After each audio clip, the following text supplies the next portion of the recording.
দক্ষিণ চব্বিশ পরগনার নয়াবাদের নয়াবাদ জনকল্যাণ সংঘ ও গ্রামবাসী বৃন্দের পরিচালনায় এবারের দুর্গোৎসবের 50তম বর্ষে পদার্পণ করল।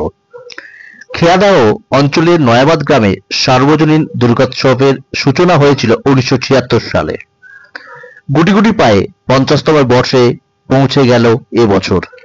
নয়াবাদ জনকল্যাণ সংঘর দুর্গোৎসবের এবারের ভাবনা আলোর ঝর্ণায় দেবী বন্দনা। এবারের প্রতিমা এসেছে কৃষ্ণনগর থেকে।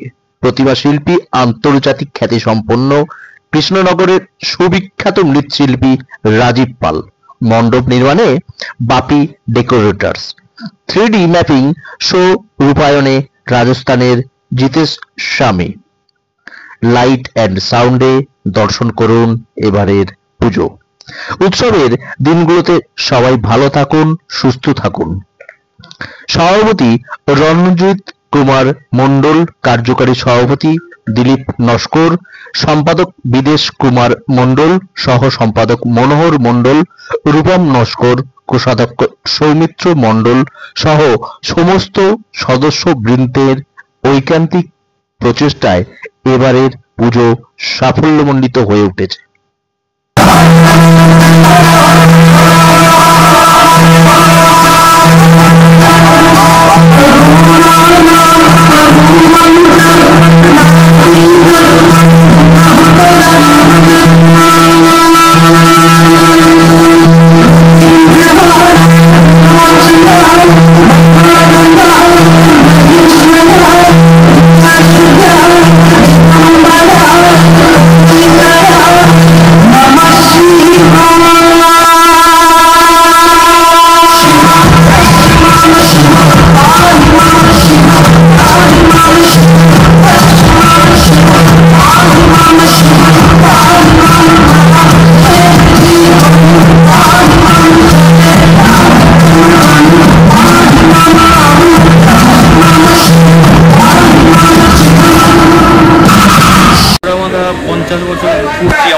নয়াবাদ জনকল্যাণ সংঘের সর্বজনীন শিশু দুর্গোৎসব।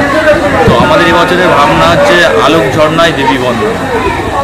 আমরা রাজস্থান জয়পুর থেকে 3D প্রজেক্টরের ম্যাপিংয়ের মাধ্যমে আমরা সমস্ত মণ্ডপটা সজ্জায়িত করেছি এবং আলোক সজ্জায় আমরা বিভিন্ন ভারতের স্বাধীনতা সংগ্রামের কাহিনী বা সমাজ সচেতনতামূলক বিভিন্ন কাহিনী আমরা প্যান্ডেলের মাধ্যমে বা আলোর মাধ্যমে প্যান্ডেলে ফুটিয়ে তুলছি, যাতে দর্শনার্থীরা আরও আকৃষ্ট হয় এবং বহুমাত্রায় আমাদের মণ্ডপে ভিড় করে এবং আমরা আমাদের যে 50 বছরের যে পুজোটা যাতে সাফল্যমণ্ডিত হয়। মানে আপনাদের 3Dর মাধ্যমে একটা করে স্টোরি বলছিল, স্বাধীনতা সংগ্রামের স্টোরি দেখানো হবে। সেটা ধর্মীয় আছে, বিভিন্ন ধরো আমরা বিভিন্ন ধামের চিত্র দেখাবো তার মাধ্যমে। তো এর একটা করে গল্পও বলবো। হ্যাঁ, অবশ্যই একটা গল্পের মাধ্যমে সেটা আলোর মাধ্যমে ফুটিয়ে তুলছে। আচ্ছা, আর কি কি এবার ভাবনা আছে যে অন্যান্য সোশ্যাল ওয়ার্ক করা বা এই ধরনের কিছু? আমাদের তো এমনি রক্তদান শিবির হয়, এছাড়া বিভিন্ন সময় ডাক্তার আনি, বিভিন্ন কলকাতা থেকে এনে ক্যাম্প বসাই, এছাড়া আমরা বস্ত্র বিতরণ করছি। এইরকম আর বস্ত্র যে ভোগ বিতরণ অনুষ্ঠানও হয়, বিশেষ মানে বড় করে হয়। হ্যাঁ, তারপর সবচেয়ে বড় কথা যে আমরা খেলাধুলার সঙ্গেও অঙ্গাঙ্গি পুজোর সময় খেলাধুলার সঙ্গে অঙ্গাঙ্গিভাবে জড়িত। ফুটবল খেলায় আমাদের ক্লাবের নাম চারিদিকে ছড়িয়ে পড়েছে, মানে সবাই জানে আর কি না। এবং বর্ষান্তে আমরা বেশ বড় মাপের একটা টুর্নামেন্ট করি। আর শরদোৎসবটাকে আর আমরা বিরোধভাবে করার চেষ্টা করি, কারণ এটা তো একটা পঞ্চায়েত এলাকার পুজো, কিন্তু তার সত্ত্বেও যেহেতু এটা মফস্বল, তো প্রচুর মানুষের ঢল নামে এই পুজোয়। আর এই এলাকার মধ্যে এটাই সবচেয়ে বৃহৎ পুজো। আর আমরাও চেষ্টা করি সর্বতভাবে একটা সুন্দর প্যান্ডেল বা প্রতিমার মাধ্যমে, যেমন এবারে প্রতিমা আমাদের কৃষ্ণনগর থেকে আসছে, সুবল পাল অ্যান্ড সন্সের কর্ণধার রাজীব পাল, ঠিক আছে।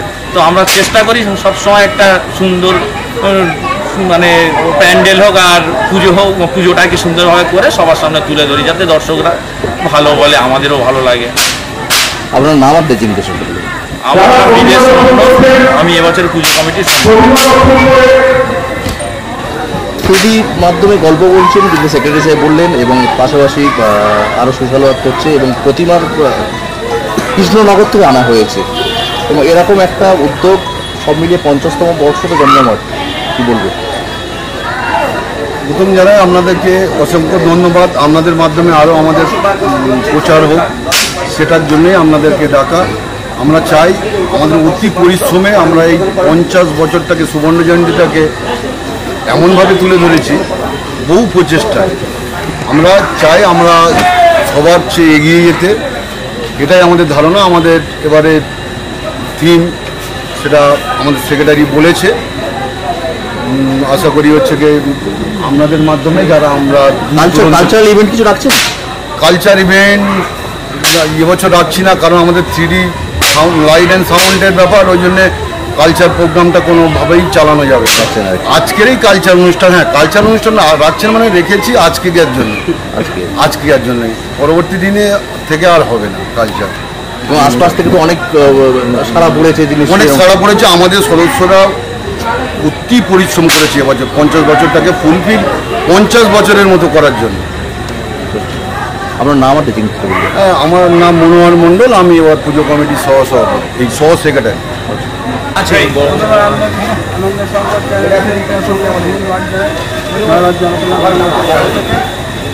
বছরে আমাদের পুজো 50তম বর্ষ,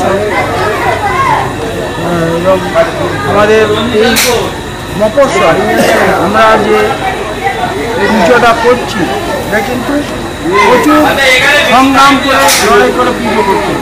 আমাদের এখানে মানে খুব গরিব মানুষের, কিন্তু আমরা যতটা পারি চেষ্টা করি যে পুজোটা ভালো করার জন্য।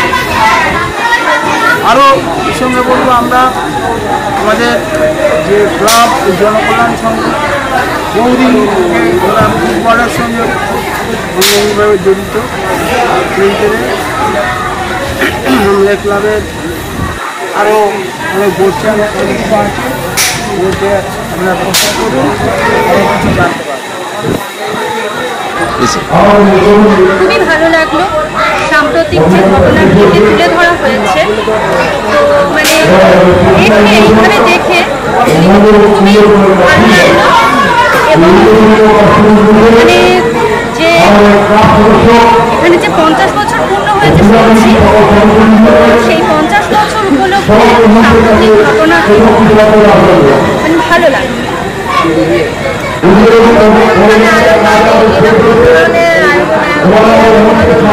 তার লাইটিং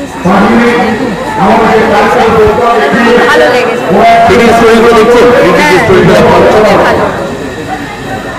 জনকল্যাণ সংঘ যে নতুন এক এই শারদীয়া শুভেচ্ছা আমাদের জানাচ্ছে, বিশেষ করে আমরা শহরের খুব কাছে, আবার গ্রামেরও খুব কাছে। এই যে একটা মিলন, এই শহর এবং গ্রাম, নিশ্চিতভাবে এই সঙ্গে যে পরিবেশনা হচ্ছে, বিশেষ করে এই পুজোয় 50 বছর এবার সুবর্ণ জয়ন্তী, সেইখান দিয়ে উঠে ওনারা ধরছেন। কলকাতায় অনেক বড় বড় পুজো হয়, কলকাতায় বহু টাকা, কলকাতায় আমরা সন্তোষ মিত্র স্কোয়ারেরও শুনেছি বিরাট আলোর খেলা। সেই জায়গায় কলকাতার খুব কাছে, গড়িয়ার খুব কাছে, সেইখানেও আমরা হয়তো অত টাকা নেই, অত ঐশ্বর্য নেই, তবুও বাংলা এবং বাঙালিয়ানার যে ঐতিহ্য, কৃষ্টি এবং আমাদের সমস্ত বর্ণহীন একসঙ্গে একসাথে যেভাবে আমরা পুজো, আমরা শারদীয় উৎসব করি, নিশ্চিতভাবে এটা অনেকের কাছে এটা একটা এক্সাম্পল। আর বিশেষ করে এনারা যেটা তুলে ধরেছেন, তাই সুবর্ণ জয়ন্তীতে আমার মনে হয় বহু লোক আশেপাশে এবং আসবে, এবং ওনারা খুব খুশি হবেন, এবং ওনাদের যারা করেছেন তাদের অনেক অনেক অভিনন্দন এবং শুভেচ্ছা।